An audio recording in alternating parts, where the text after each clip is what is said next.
Amis du jour, bonjour. Donc aujourd'hui, j'ai le plaisir de vous présenter le NUA 36 litres. Donc le petit NUA, puisque vous connaissez déjà le 80 litres, voici son petit frère. Alors, de la même manière, il est composé d'un réservoir 36 litres qui est amovible, d'une batterie gel 12 volts et d'une pompe 12 volts elle aussi. Donc je vais vous les sortir de façon à vous montrer le cœur du système, puisque le cœur du système, ça reste l'autonomie. Donc voilà, j'ai sorti la valisette batterie et la valisette pompe. On va en parler parce que c'est vraiment le cœur du système. Donc nous avons choisi les couleurs de façon logique. Le bleu, bien entendu, pour la pompe et l'orange pour l'énergie. S'agissant de la pompe, nous avons choisi des connectiques John Guest où, sans aucun outil, vous avez accès à vos connexions et vous avez une étanchéité parfaite.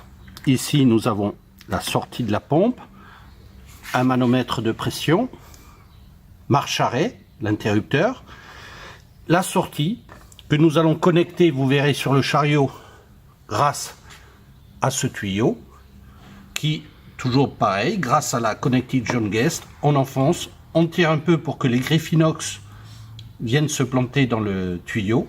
Et là, on a vraiment une connectique qui est étanche. Et celle-ci viendra prendre son eau dans le réservoir, vous le verrez tout à l'heure. Le cordon d'alimentation est lui étanche avec ses prises Bulgin. Nous avons une connexion mâle qui va bien entendu se relier à une autre connexion femelle qui cette fois sera la connexion femelle de la batterie avec un regard de façon à ce que ce soit le plus simple possible et en face. Cette connectique, une fois branchée, on va avoir bien sûr batterie et pompe reliées. Pour terminer toujours sur la pompe, vous avez ici un fusible général et vous avez de l'autre côté, ce qui est sans doute un des atouts les plus importants, un régulateur de débit qui va vous permettre de régler entre 0,1 litre par minute jusqu'à 6 litres minute. La pompe, sa pression est de 7 bars. Donc les bouchons, par sécurité, on les visse l'un dans l'autre de manière à ce que ça ne traîne pas dans tous les sens.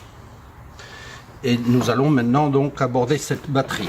Alors la batterie, là également, vous avez un fusible extérieur général, un interrupteur, vous verrez qu'il y a plusieurs fonctions suivant le temps d'appui que nous aurons dessus, une petite lampe LED qui va selon la couleur vous dire quelle est la position de la batterie,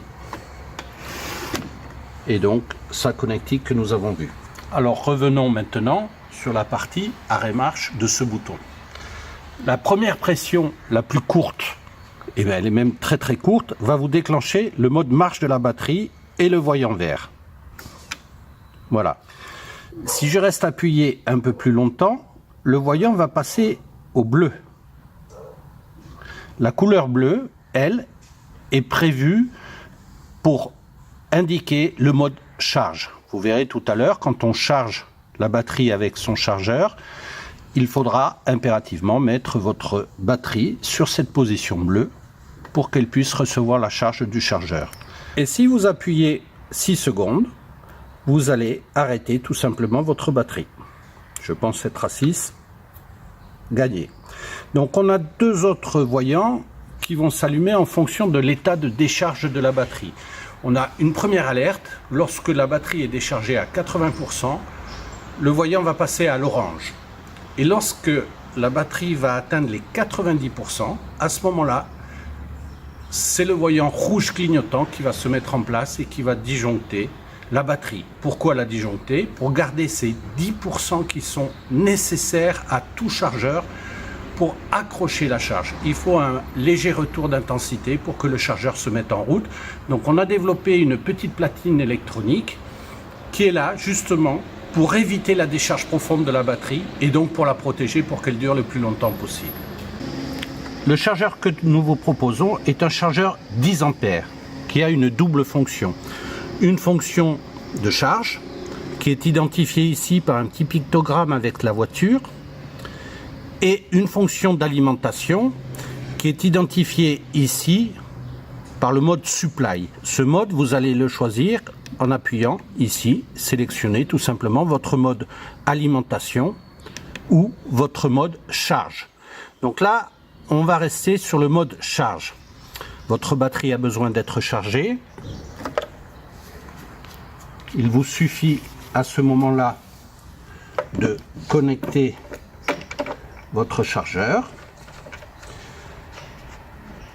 Comme je vous disais tout à l'heure, grâce à la platine, on a un retour d'alimentation de ces batteries qui va nous permettre d'accrocher le chargeur et celui-ci va identifier le niveau de charge de la batterie lorsqu'on va lui donner l'information. Donc on va se positionner en position bleue.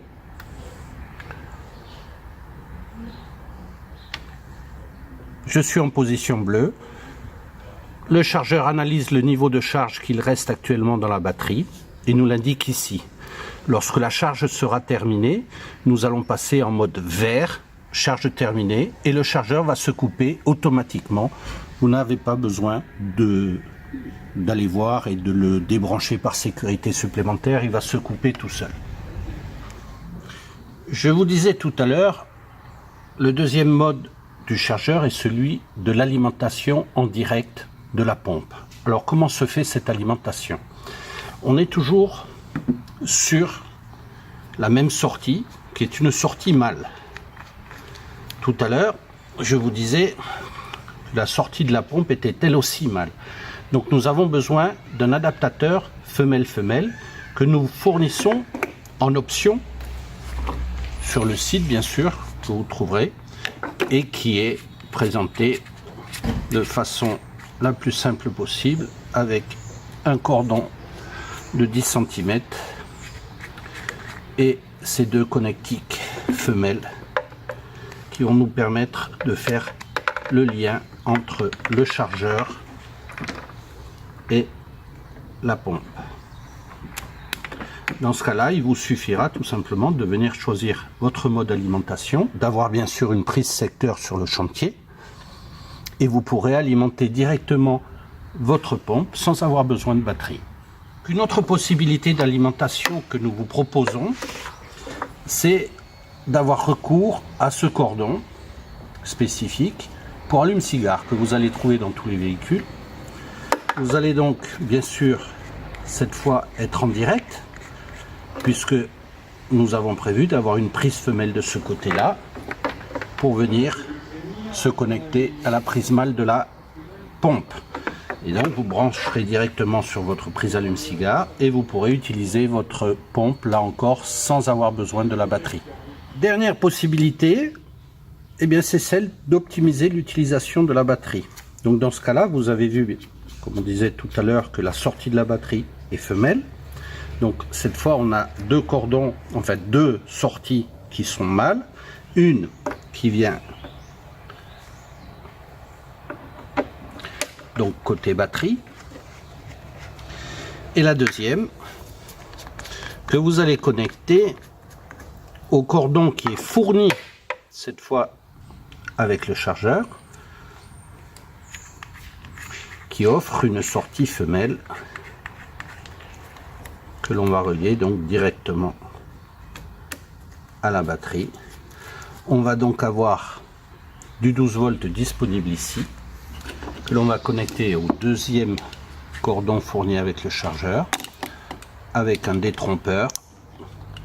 Ça va nous permettre d'avoir deux pinces crocodile et du 12 volts disponible. Donc les applications sont multiples, on va beaucoup en trouver dans le monde des loisirs avec des lampes d'appoint, du chauffage, des chargeurs pour les téléphones, les radiateurs. Donc voilà, c'est vraiment une option qu'on vous propose. C'est bien sûr pas le but premier de la batterie, mais bon, ça rend toujours service d'avoir d'autres applications.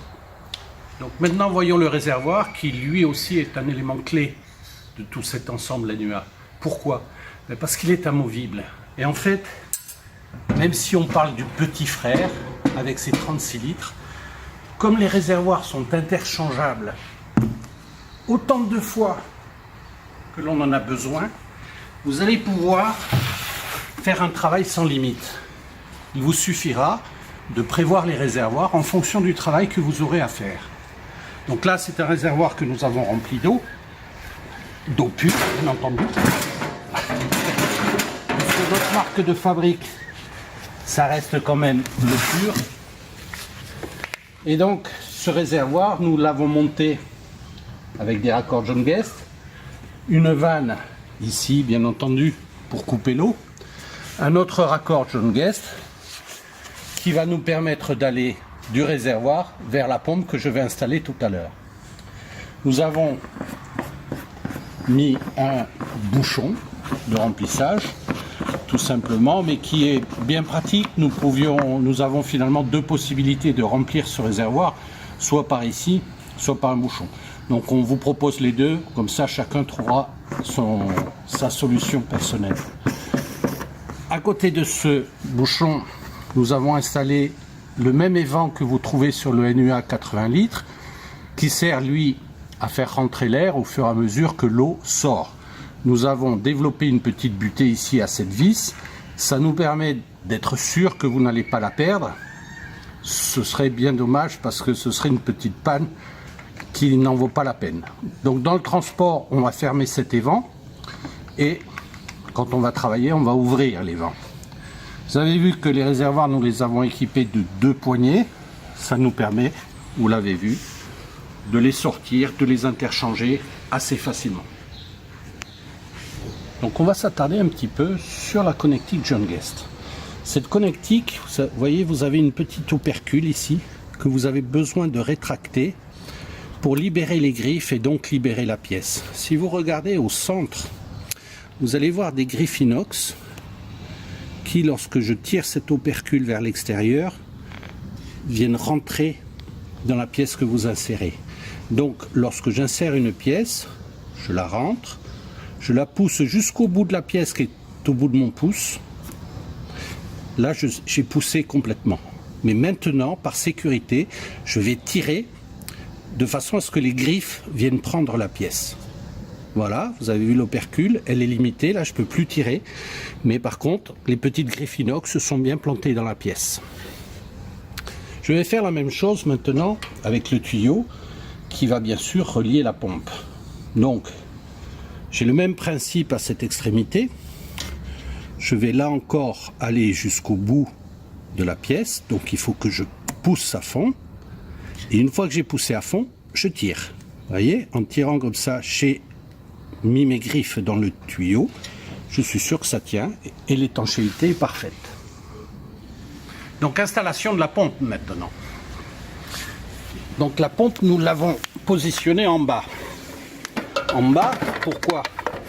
Parce que tout simplement, elle, vous ne la bougerez pratiquement pas, alors que la batterie qui est au-dessus, vous aurez besoin de l'enlever pour la charger. Donc, une connexion simple ici, par en bas. Tout à l'heure, j'ai connecté mon tuyau en haut. Maintenant, je vais faire la même opération directement sur la partie basse et je tire. Voilà, ma connexion est faite, vous avez vu. Il ne faut pas être ingénieur pour ça et vous aurez une étanchéité parfaite. C'est vraiment ce qui est formidable et ce que nous avons retenu dans ce procédé. L'alimentation, je vais la faire courir derrière de façon à ce qu'elle vienne rejoindre la batterie que je mets en place dans la foulée.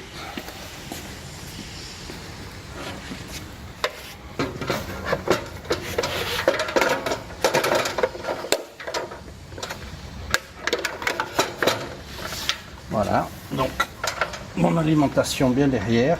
Je m'assure d'avoir crocheté le stand-off et ici je vais donc connecter ma prise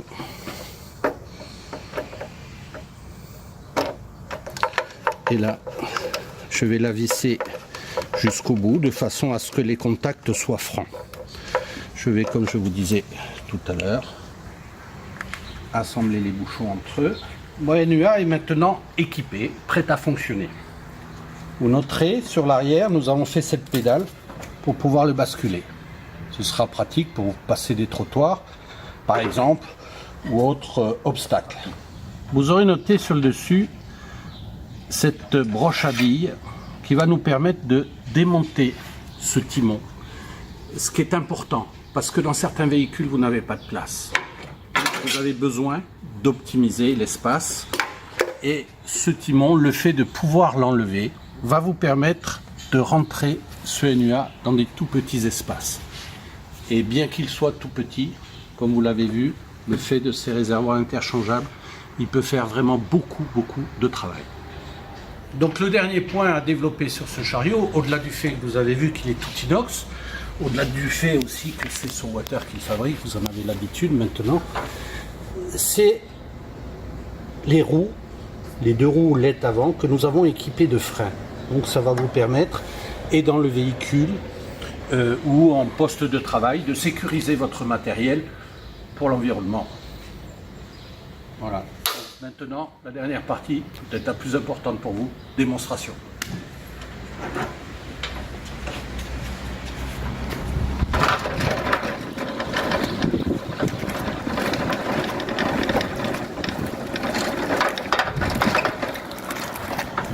Donc, ici, je suis près du véhicule et du panneau publicitaire, par exemple, que je dois faire.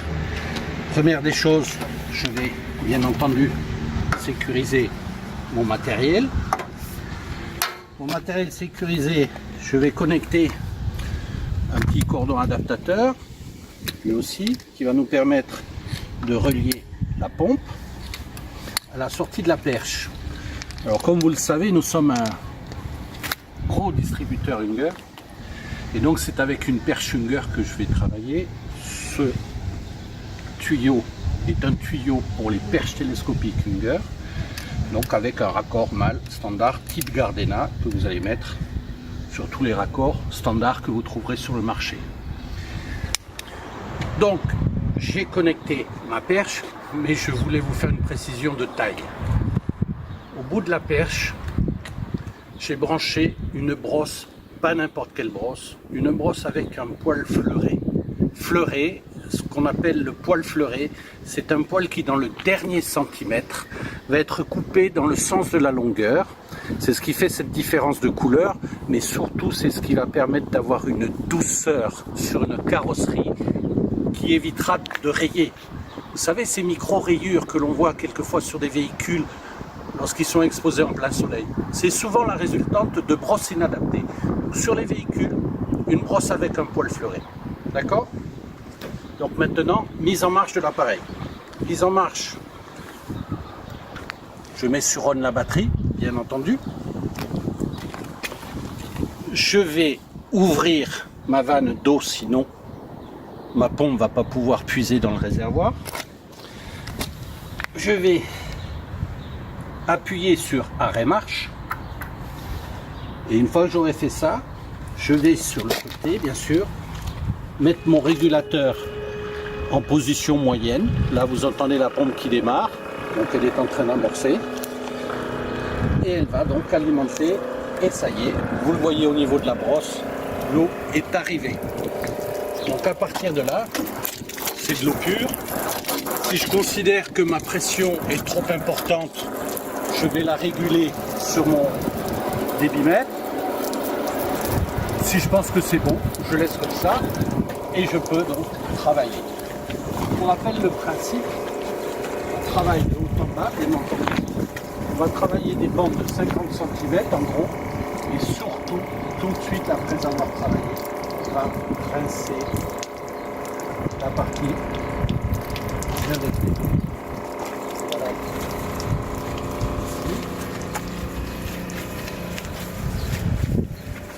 Alors je vous rappelle que le gros avantage du nettoyage à l'eau pure, c'est de n'avoir pas à sécher ou à racler la surface que vous avez nettoyée. En séchant, ça va ne laisser aucune trace. Donc là, le fait que j'ai une pompe à membrane, je peux couper mon eau. On a des interrupteurs qui sont vendus pour ça. Vous allez entendre ma pompe qui s'arrête parce que le surpresseur va lui indiquer une pression trop élevée. Ça y est, elle s'est arrêtée automatiquement. Et vous allez voir quand je vais relâcher, la pompe redémarre automatiquement. Donc, ce travail que j'ai fait sur le véhicule, je vais le faire de la même manière. Donc là, évidemment, pour économiser mon eau. Je vais le faire de la même manière sur une surface en hauteur, que ce soit des vitres, que ce soit des bardages, que ce soit des enseignes, que ce soit du mobilier urbain, des abribus, des affiches publicitaires. J'ai une autonomie qui est parfaite. Vous avez vu, je ne suis branché à rien du tout. Voilà, je suis prêt à travailler n'importe où, en toute autonomie.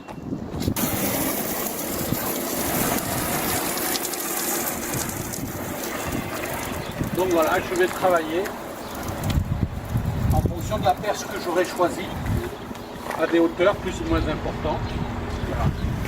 Et je vais pouvoir travailler toujours en toute autonomie. Donc le geste à faire, c'est celui d'un balancier, puisque je vais garder ma main le long du corps. Je vais mettre ma perche dans la paume. Et c'est celui d'un balancier avec la jambe qui va me permettre d'économiser mon coude.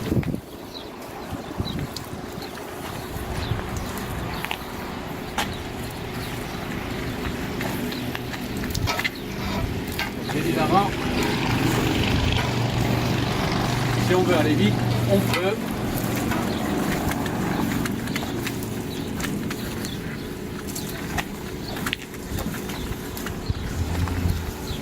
Donc, bien utiliser les jambes. Là, c'est pas très important sur une surface peu élevée.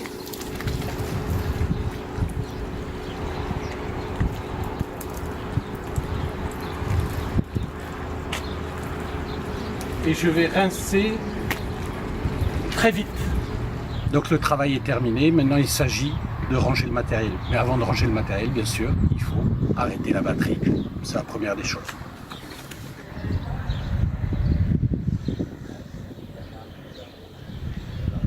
Voilà. Ma batterie est éteinte. Je vais couper l'eau. Je vais fermer ma prise d'air, puisque là je n'en ai plus besoin.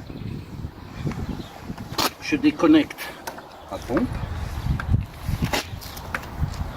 Je déverrouille mes roues. Je me retrouve donc avec mon chariot mobile. Si je dois aller dans un petit véhicule, je vais démonter mon timon. Je vais présenter mon NUA face à mes rampes, les grosses roues en premier, parce que c'est une logique, bien entendu, d'attaquer par les grosses roues. J'ai mes deux poignées ici, dont je vais me servir pour pousser mon matériel. Et c'est parti. Et voilà. J'ai mis mon appareil.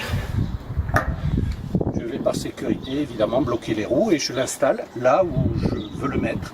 Éventuellement, je peux même remettre le timon si je veux m'en servir pour faciliter mon arrimage. Tout est possible. Merci.